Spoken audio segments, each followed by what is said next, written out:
In this city of 9 million people, one man is now wanted more than any other. Hadush Kebatu is still at large.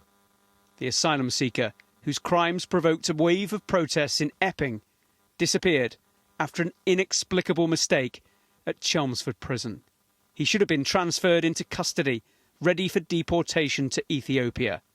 Instead, they just let him out. My lorry, was parked out the front here. This man was delivering equipment to Chelmsford prison at exactly the same time. Sim told me that Kebatu wasn't in a hurry to get away. Far from it. So he'd come over to me and said, I need you to help me, I need you to help me. His English was pretty good, to be honest with you.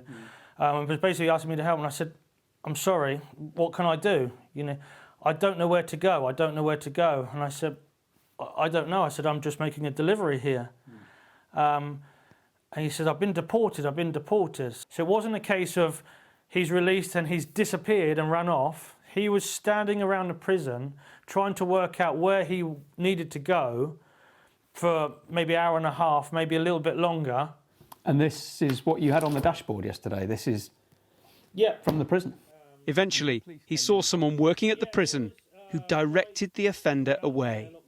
Somebody directed him to the train station and said he had to get on a train to go to this place. And I overheard that conversation because I say it was out in the open at the front of the prison.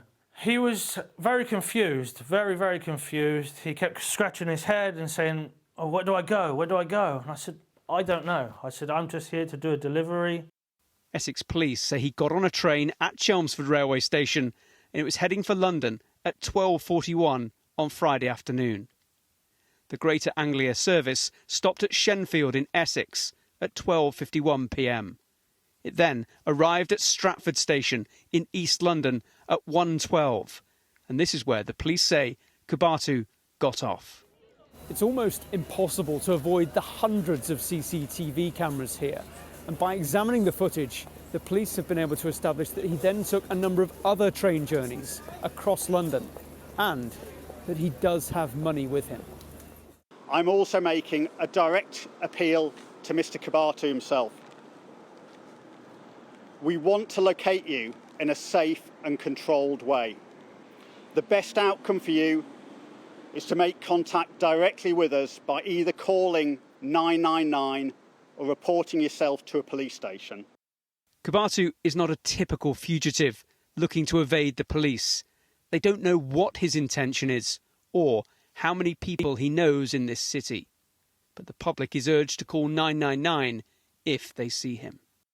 It's embarrassing and infuriating for all involved. The government has said they are appalled and livid. But it's most traumatic for his victim, the schoolgirl who he sexually assaulted in Epping earlier this year. It is yet another example of a criminal justice system that's failing too many people, with sometimes unbelievable consequences. Tom Parmenter, Sky News, East London.